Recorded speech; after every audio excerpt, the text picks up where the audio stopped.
Et ce sujet s'appelle le succès. Vous voyez, le succès signifie différentes choses pour différentes personnes. Mais ce que le succès peut signifier pour moi est différent de ce qu'il peut signifier pour vous. Et ce que cela peut signifier pour vous est différent de ce que cela signifie pour un enfant de maternelle qui essaye juste d'obtenir une étoile sur son devoir. Ou peut-être à une femme au foyer qui essaye de mettre ses 5 enfants au lit à 21h. Ou peut-être même à un cadre d'entreprise qui travaille pour sa société depuis plus de 20 ans et qui souhaite seulement devenir le PDG de son organisation. Comme vous pouvez le constater, nous avons tellement de définitions différentes du mot succès. Mais la meilleure définition que je puisse vous donner aujourd'hui est la suivante. Le succès, c'est l'expression de soi. Il s'agit d'être qui vous voulez être, de faire ce que vous voulez faire, d'aller où vous voulez aller. Parce que quand il s'agit de votre vie, vous êtes le patron. Et vous avez le choix. En fait, vous êtes qui vous êtes aujourd'hui grâce à tous les choix que vous avez faits au cours de votre vie. Mais en grandissant, de nombreuses personnes essayent de nous dire comment faire ces choix. Nos parents, nos professeurs, nos patrons, nos amis et même nos voisins. Ils essaient de nous dire comment vivre notre vie, ce que nous devons faire, où nous devons aller, comment nous devons marcher, comment nous devons parler. Mais la question que je vous pose est la suivante. Si vous essayez d'être ce que les autres veulent que vous soyez,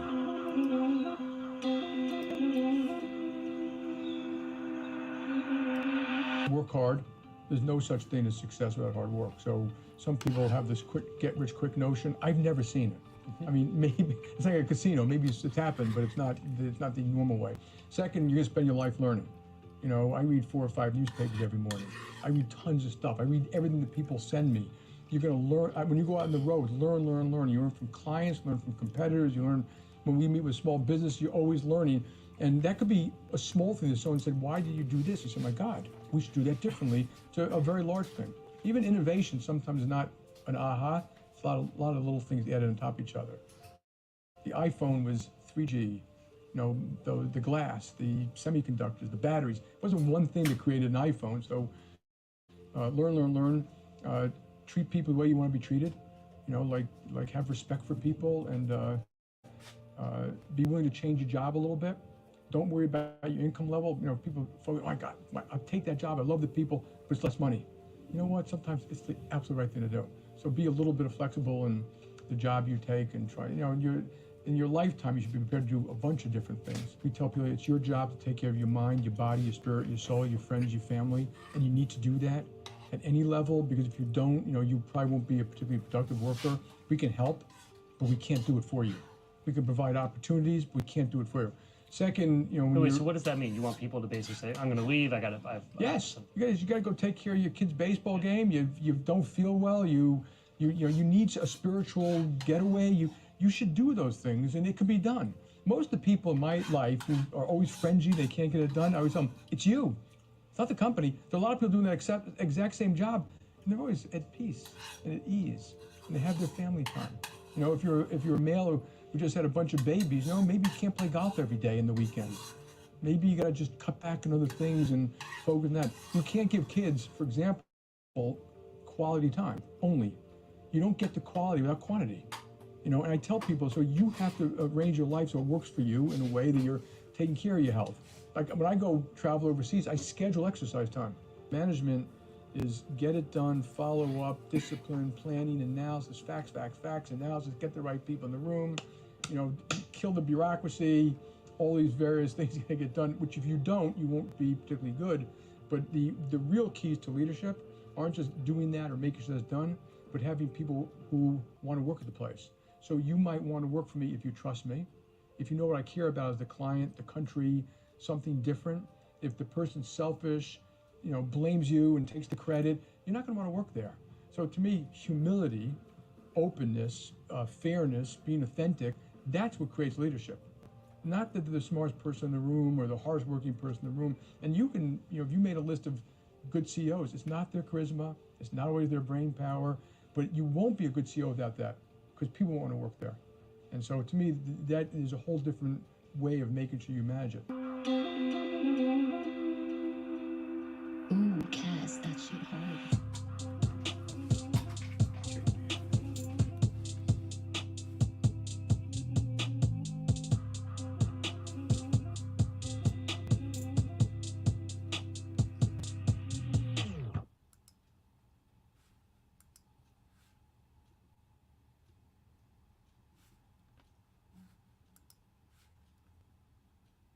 I just want to quickly talk about the Me Too movement. CBS stock has been down sharply the last couple of days over allegations against the chairman and CEO, Leslie Moonves. So far, all of these stories that have come out have been focused in one industry, mainly in the media industry. Do you think there are some types of stories like that to come from Wall Street or not? Look, I think there's bad behavior everywhere, okay? And I think it's important that all companies try to root it out wherever it is. And you have the right listening posts up to HR. And HR's got to listen. They can't just like act like the company's always right. Legal. As I've asked a lot of our senior women, you know, as you know, half of my direct reports are women. I said, you all set the tone. Make sure we're doing it right. You know, but of course you worry in any big company when you come to any location that branch manager over there, you know, is holding your job in their hands. You may be afraid to use those hotlines. So we're always looking for ways to make sure that people here are trusted and respected and not mistreated, and we should all strive to do a better job. I want to ask a little bit about Lloyd Blankfein, if I may, Jimmy. Of course, the two of you, the only two remaining CEOs of the big banks from pre-crisis times. Do you think Goldman Sachs would have survived the crisis if not for him? Oh, God, I don't know. You know, look, Lloyd is a friend. I think he's a wonderful guy. He's a great leader, and he did a great job taking that company through a really difficult time. You joked in a comment to me before that you hope you see more of him going forward, just socially, or is there a job for him? Lloyd and I see each other socially and our spouses, and we have a great time together, so I'm sure he'll continue to do that. In his statement when he announced his retirement, he said this about the timing of his departure. When things are going badly, you can't leave. When things are going well, you don't want to leave. So if you're going to go out on your own steam, it's always going to be at a moment when you don't want to leave.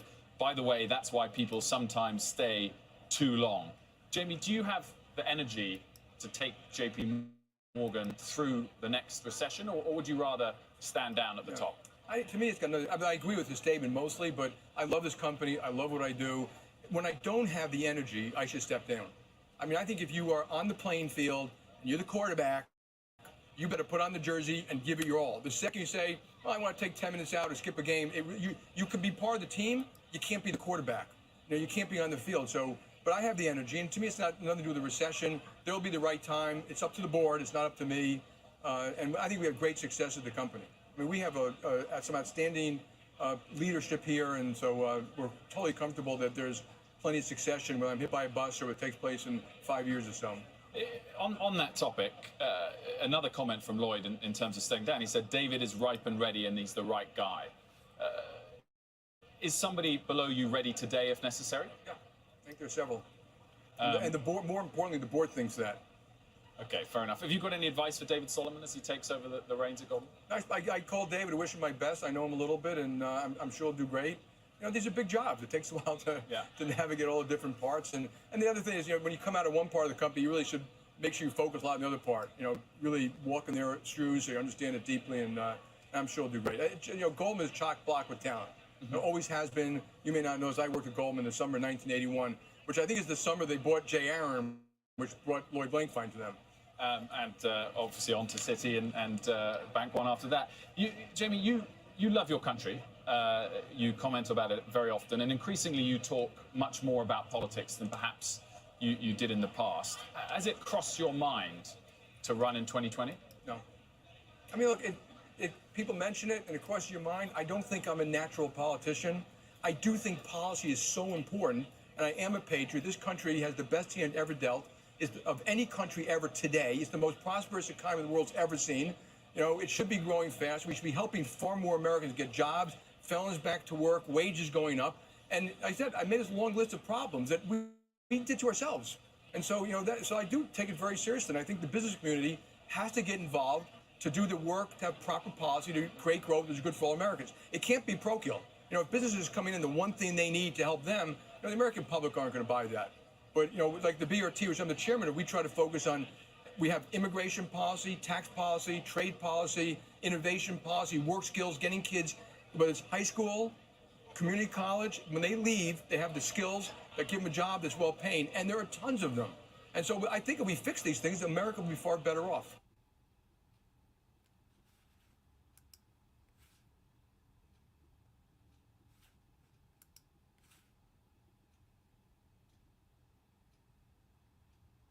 We're very pleased to have you here on our campus for a very special 2 days for someone we know is very special to you.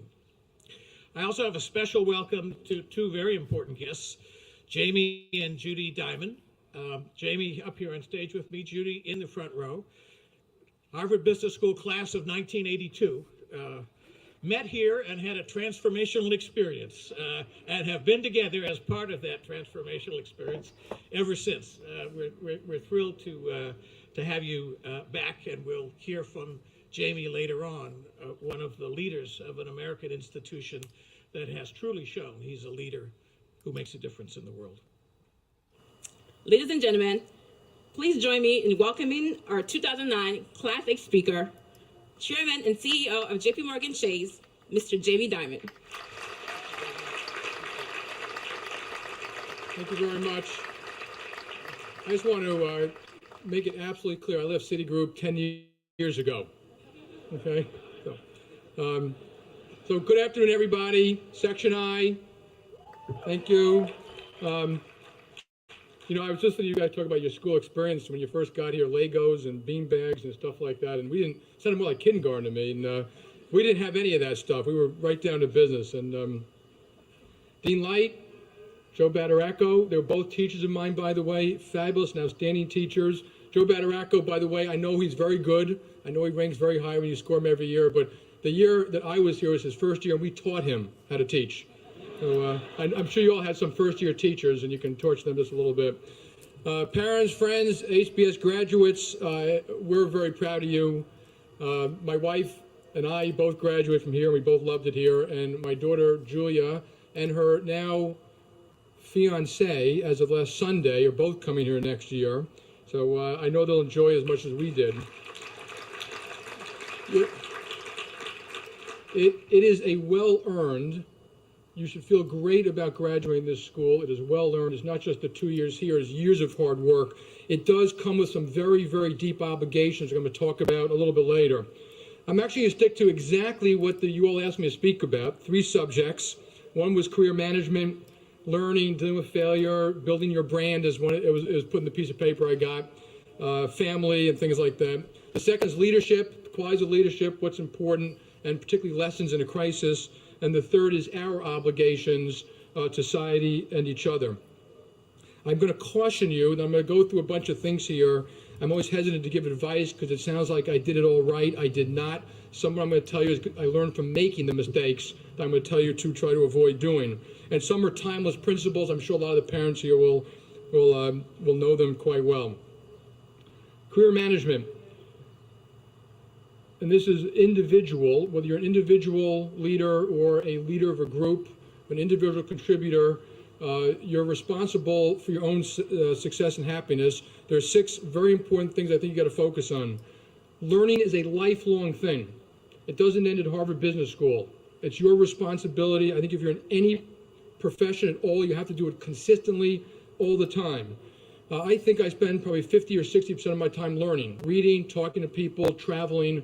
It's the only way you can keep on top of this global world of ours. And it's even tougher now because of the globality of the businesses you're all going to deal in. How? Reading is the most important one.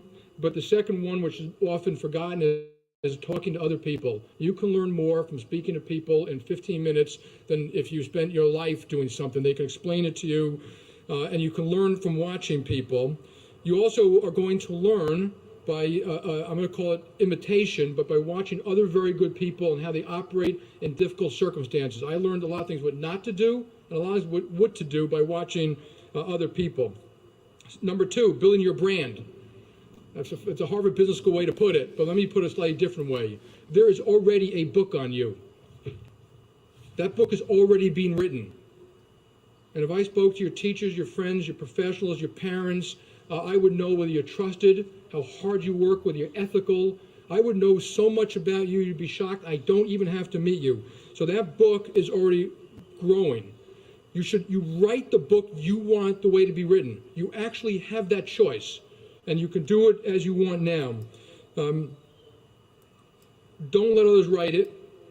And when you get caught in situations that you're uncomfortable, I remember I worked at a company not far from here, and I remember I was asked to do something I didn't want to do. I'm not telling you all to take this advice. You can always quit.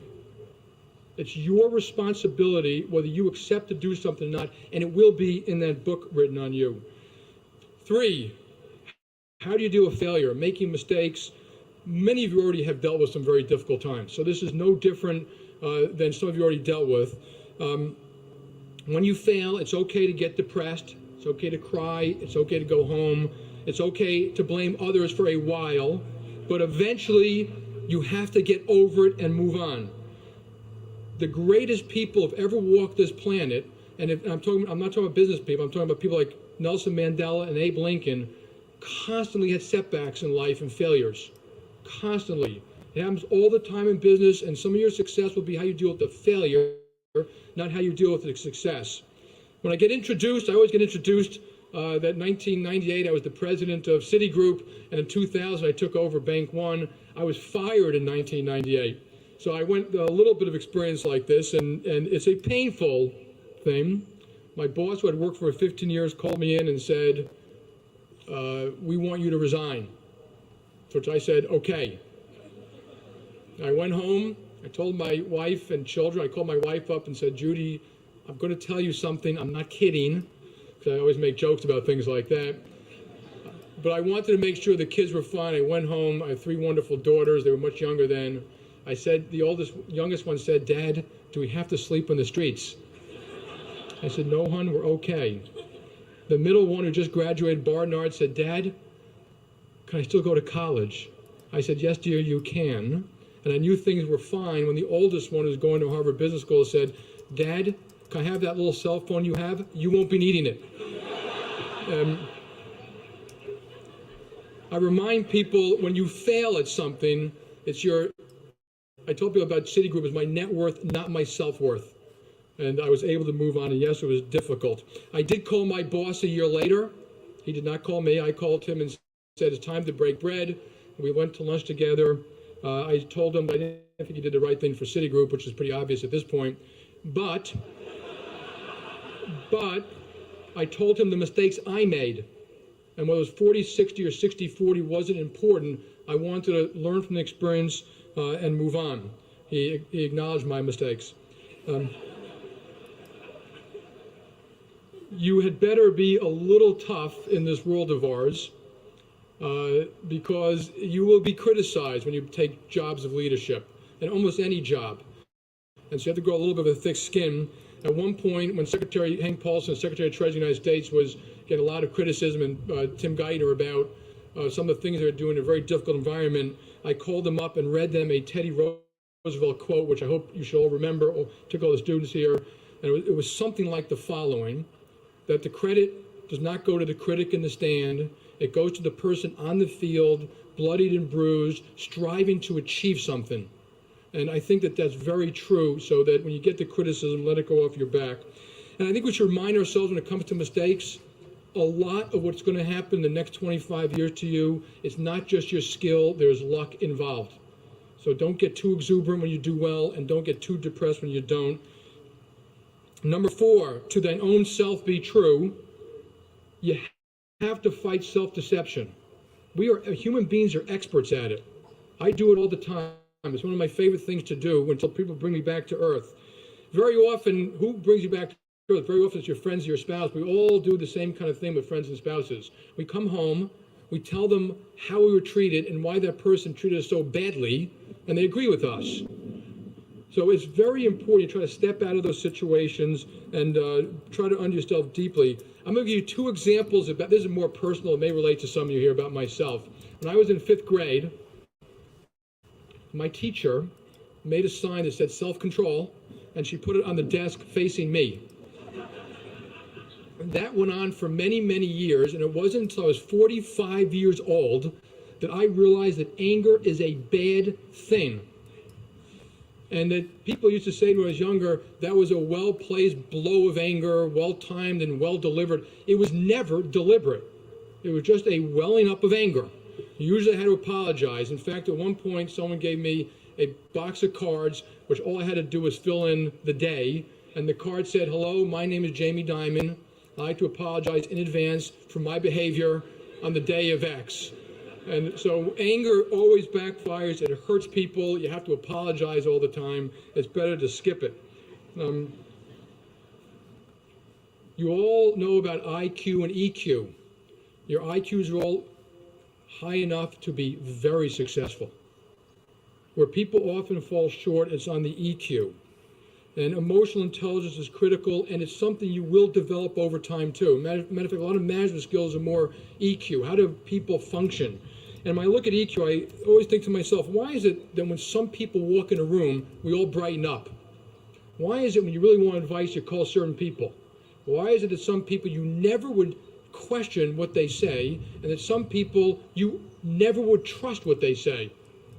And those are emotional skills and empathy, but you're a human being. You have these other things which we all have to develop all the time and work at them all the time. And they're things like passion, work ethic, character, integrity, and you're the sum of all of these things.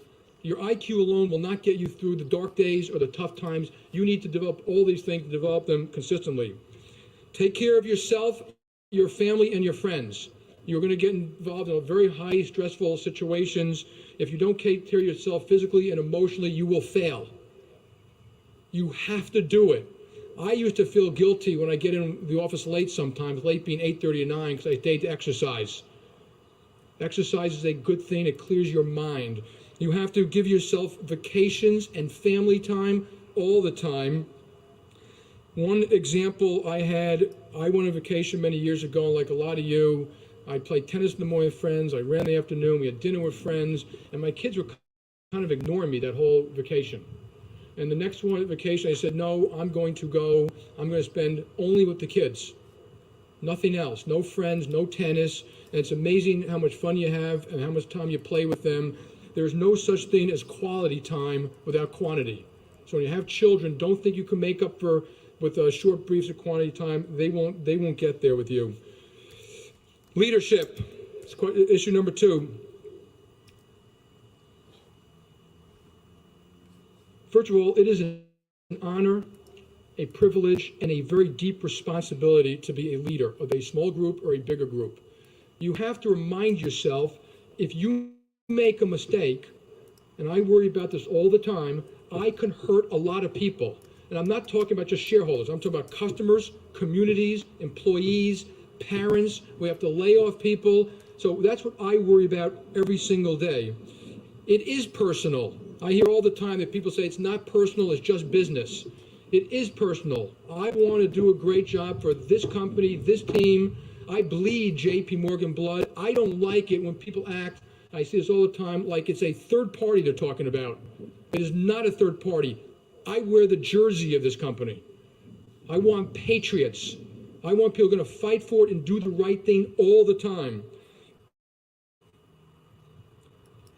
It's not what you say. I'm going to say a lot of things here. It's actually what you do. So everything I'm about to say, it's whether you actually demonstrate it in your life, not whether you put it down on paper. I'm going to go through 11 attributes. The attributes are intertwined. You can come with different... C'est un sujet intéressant. Ce qu'on retrouve finalement avec la 5G et les niches, c'est le débat qu'on a en France où soit c'est tout blanc, soit c'est tout noir. C'est un peu comme avec la géopolitique, non? Et la guerre. C'est soit vous êtes avec nous, soit vous êtes contre nous. Voilà. Par exemple, tous les débats sur l'énergie et l'environnement, c'est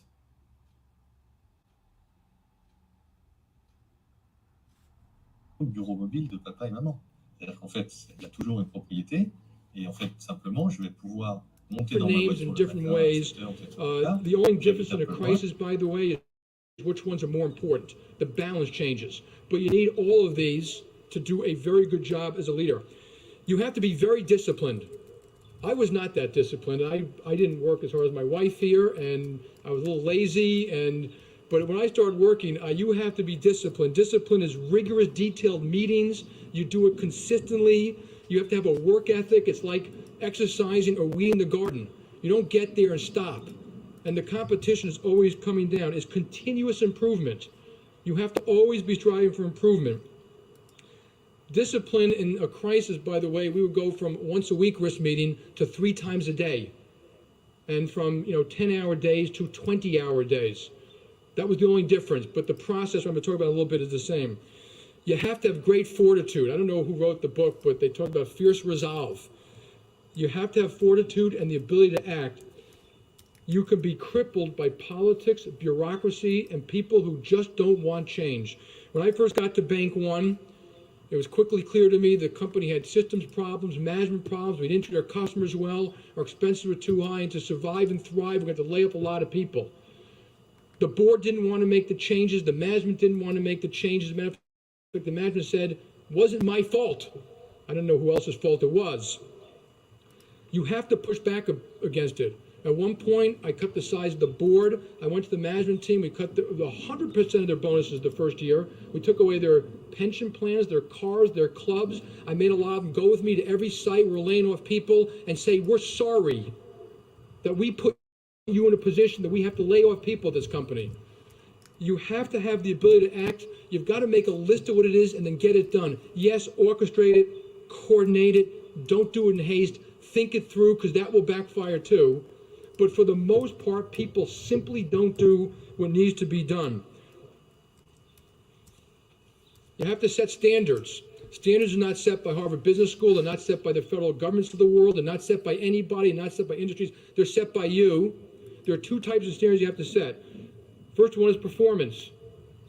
If you want to really be good, you have to say it. You have to say, we want to be good and we strive to be among the best. You have to compare yourself to the best. A lot of companies I go to, when we compare ourselves, they always drop the best company.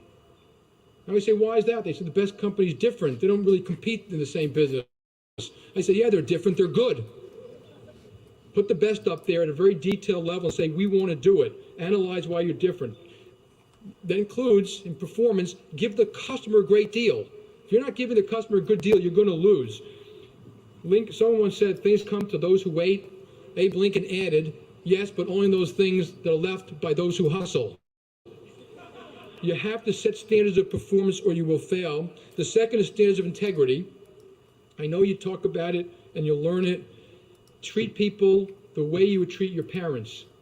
That's all. Tell them the product, tell them the service. When they come in the door, say, what can I do for you? If my parents were here, they'd say, you should be treating me a little bit better, Jamie. But set the standards of integrity. It's not embedded in anything. A lot of you worked at companies where people said things, I think it's a code word, is don't worry about it, everyone does it that way. No, they don't. No, they do not. And, set that standard, and that standard's got to be set at across all levels. I've been with a lot of kids who lie in T&Es because they took a cab in, they shared it from the hotel, to a job interview, they split up with a friend, and they both put in 100% of the cab bill of $40. That's stealing. If I caught you doing that, I'd fire you. And everyone in the company knows that. That is stealing. And so the standard is set across the board, from little things to big things. Do the right thing, not the easy or expedient thing.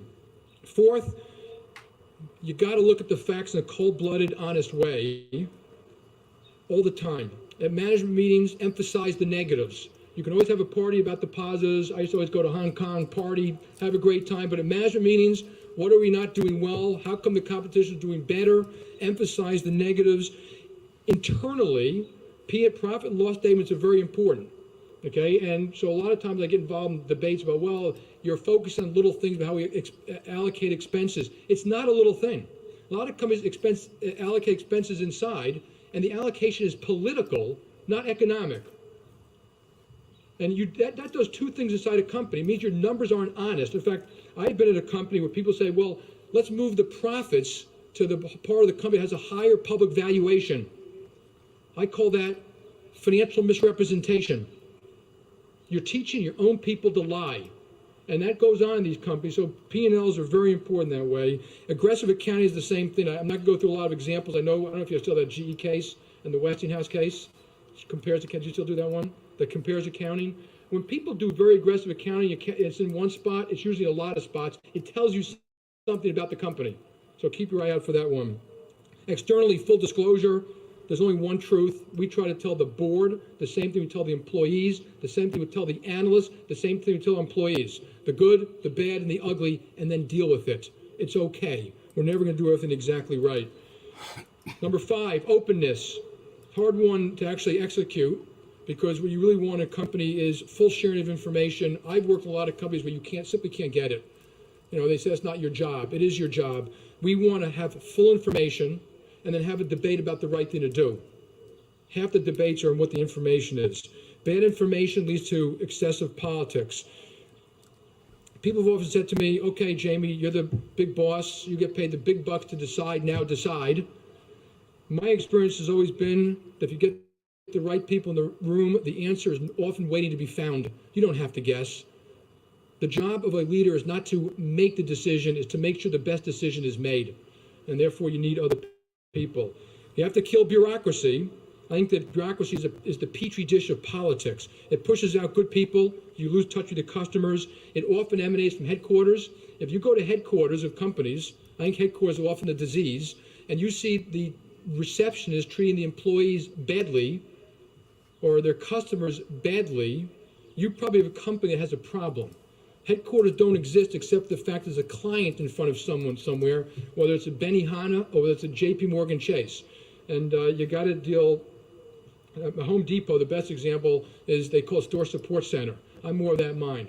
Move people in and out of corporate to make sure they know it's like to have the job on the firing line, and then they have a little more respect for the job on the firing line.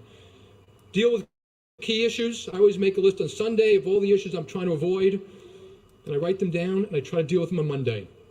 I avoid them half the time. I come up with good reasons not to do it, but I try to get them down.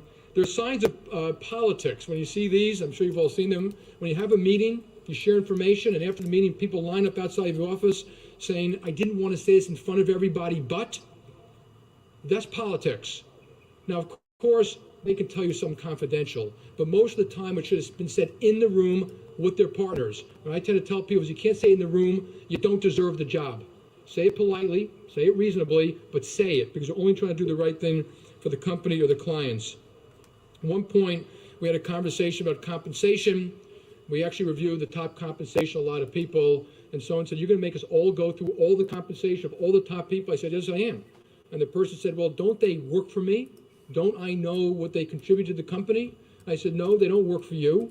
And how do you know what they contribute to the company unless you ask your partners? And we have open conversations about whether our people are doing a good job for each other. We don't do it to hurt anyone. We do it for fairness and insight. And is get into the field. Whatever people say, get into the field, do it all the time, have a little fun. Take the ops clerks to dinner, go have drinks with the tellers. You'll learn more about your company all the time when you do something like that. Cut across hierarchy. When you're in companies, that hierarchy is another disease. Be polite, but hierarchy is generally artificial to start with. Most units and companies all serve each other, and so cut across the hierarchy. Just make sure your boss doesn't fire you for it. Always get the right people in the room. If you're designing a system, have the people going to use the system there. Give them the authority to say, if it doesn't work for you, the tellers or the clerks, then we won't do it. So they get fully engaged in building everything that the company does all the time. And the last thing to open is, someone said to me once, there's truth tellers, someone stood up in a big crowd and said, every one of you has to make sure that at least one of the people around you is a truth teller. They always tell you the truth. And I got up and said, yes, you got to make sure that there's at least one truth teller around you. But if you are a leader and you have 7 or 8 people reporting to you and you have only one truth teller, you have a problem. Every single one of them should be a truth teller. You have to set things up for success. I'll give you a quick example from my past. When we did the Citigroup Travelers deal, we had multiple tri-heads and multiple co-heads reporting to tri-heads and co-heads. That is a formula for disaster. So organize things that will actually work in the future, not things that won't work in the future. Loyalty, number 7, loyalty, meritocracy, and teamwork, words you all hear. I'm going to give you a slightly different point of view of them. When I was a young CEO, someone asked me, we love the company, but you demoted Joe. You embarrassed him. How can we be loyal to you, which we asked for, which I believe in, when we're not loyal to Joe. And I honestly couldn't answer the question. And I went home that night and I thought about it. And I called the person up the next day. I said, yes, you were right. We demoted Joe. And Joe is a pillar of society and a wonderful person. And yes, we did not want to embarrass him. But Joe was no longer doing a good job. If we were, quote, loyal to Joe by leaving him in that job, we would have been hugely disloyal to everybody else and the clients of the company. And that, by the way, is the hardest job you are going to face, right there. Doing the right thing when it may be removed. Don't embarrass someone. I think it's one of the great mistakes when people embarrass people all the time publicly who've worked hard for a company. That is a terrible thing to do. If you are loyal to Joe and not the company, you do not have a meritocracy. I remind people, we talk about diversity, Joe is usually a middle-aged white guy. So if I tell you we're going to give the best job to the best person, okay, I'm not telling the truth if you don't see me make changes. So a meritocracy is the fundamental part of a meritocracy. And teamwork is often code, and it means get along. Whereas often I think the best team player is the one who puts up their hand and says, I don't agree because I don't think what you're doing is in the best interest of the client or the company. So teamwork sometimes means standing alone and having the courage to say something. I deeply believe in loyalty. Deeply. And I dealt hard with the contradiction about making tough decisions like that. So what is loyalty, if you deeply believe in it? What do we owe employees of a company and each other? Here's what we owe you. We owe you, and I'm going to talk about this a little bit later, that we're going to do everything we can to build a healthy and vibrant company, because that will give you the most opportunity. We want to build a company that's respected by people, because that means you will be respected. We want to give you the training you need. We want to treat you with dignity. We want to give you opportunities. If you fall down, we want to pick you up and help you. That's what we owe you. We do not owe you that job. And that is what loyalty means. Number 8, great mistakes are made in the name of morale. Very often morale to people means writing down words. We're going to treat people with dignity and loyalty. We're going to do all these wonderful things. We're going to hold hands and sing Kumbaya. The road to hell is paved with good intentions. One of my first jobs, I was at a company, I won't go unnamed, that had a terrible morale problem. They spent hundreds of thousands of dollars in a survey to ask to check into morale. I, of course, being a little obnoxious at my young age, said, I could have saved you the money and told you morale was bad. Now, morale was bad because the people considered the place political and bureaucratic, self-defined. The management team came up with an idea. The idea was, and they convinced themselves it was a great idea, that they give every employee $300 of restricted stock to show that they care and to give them a vested interest in the company. They gave out the $300 of restricted stock. Months later, they surveyed morale again. It got worse. And I'm going to make a very simple common sense example of why it got worse. And business is just common sense sometimes. If you walk up to me and say, Jamie, your company is political and bureaucratic. I don't like working here. I would never recommend to have a friend come here. And I look back and say, oh yeah? Well, here's $300. What you want us to do is fix the problem. We can't buy your loyalty, and we certainly can't buy your morale. Morale comes from fixing problems, earning respect, and winning. I always remind people, show me a very bad company that loses all the time, I'll show you bad morale. Number 9, treat all people properly, with respect. Treat them all the same, whether they're clerks or CEOs. I find it very upsetting. Someone once mentioned, yes, Jamie, that's true, but you treat them all badly sometimes. But don't treat them well, but treat them equally. Everyone serves everyone else in a company, from that receptionist to that teller to the ops person, and we should always acknowledge that we serve people. If we don't return our phone calls, they're not going to return theirs. So I always remind myself that anything I'm doing for someone is because they have a client in front of them. Promote people who are respected. Ask yourself a question: you promote people, would you have your child work for that person? Because half the time we promote people, we would not let our kid work for them. And you should really question about why you would allow something like that. Number 10, this is one of the hot topics: get compensation right. So get the incentives right. Build the P&Ls right, get the incentives right. But I always remind people at our company, I don't care what the P&L says or what the incentive system says, do the right thing for the client anyway. That's never an excuse for bad behaviors. companies, even big companies, we need entrepreneurs. So we have to accommodate thoroughbreds. People want to make money, innovators, and so we have to make sure we have that inside our company all the time too. To get compensation right, you have to acknowledge that failure is okay. We want people to fail. I think they're good mistakes. You know, you argued it, you thought it through, you talked to the right people, and you were wrong. And so you have to allow failure. Compensation, a little bit of a partnership. Internal fairness is often far more important than anything else that takes place. Performance is hard to judge. All this thing about somehow we should have an easy job judging performance. When we judge people's performance, we don't just look at that P&L. That financial statement is a snapshot of a point in time that's based upon decisions and actions taken by a lot of people over 10 years. We look at, did you work hard? Did you hire people? Did you train people? Did you do the right thing for a client? Do you help other people? Did you build systems? When we ask you to do something like recruit, did you help us or did you not show up at some of these recruiting sessions? So we judge the full spectrum of how people perform. And then the greatest misconception of all is when a unit doesn't perform, don't blame the boss. I mean, don't pay the boss. Well, sometimes you want to give your best person the worst job. I've asked a lot of people to go do a job that I know is going to be the hardest turnaround, the meanest job, 24/7, that they're not going to look good doing it. And you know what I say to them? I'm going to pay you the same as the rest of your partners, and I've got your back. I'm not going to allow the politics inside hurt you. If something goes wrong, we're all going to get an airplane and come help you. Very often in companies, when there's a problem, people go running as far and fast as they can in the opposite direction. Whereas when we have problems, we want the good people to run us to say, I can help. And we often protect them on comp when they do something like that.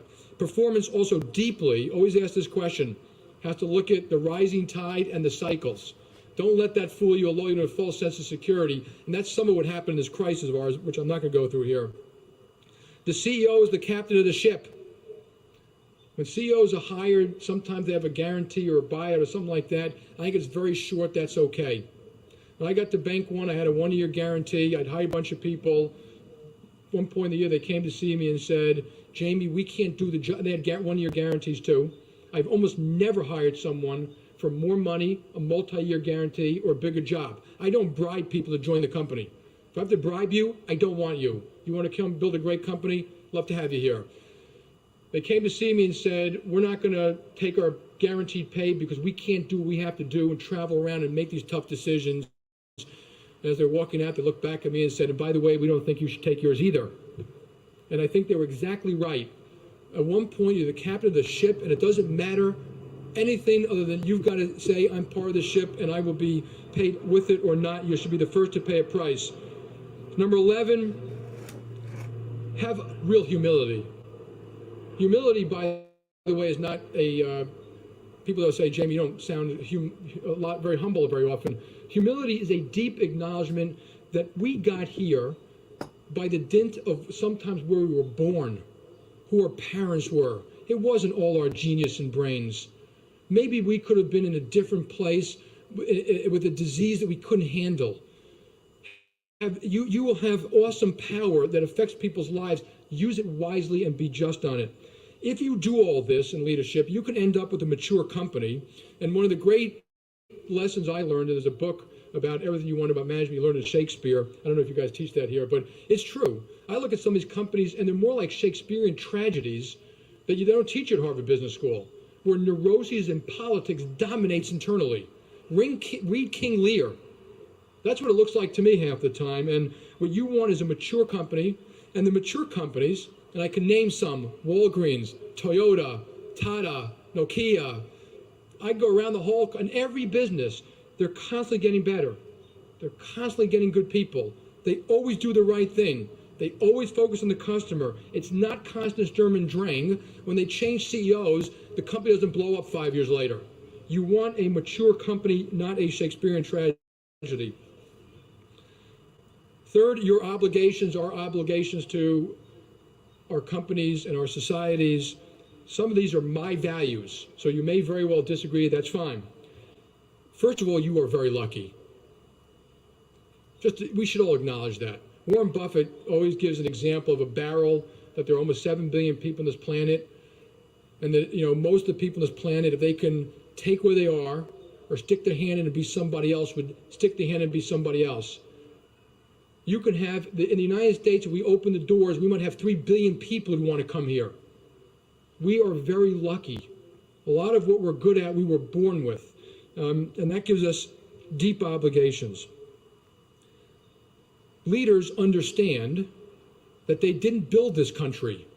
I speak to a lot of my friends, I remind them, they didn't charge the beach at Normandy or do the Humvee in a desert in Iran or a mountain in Iraq.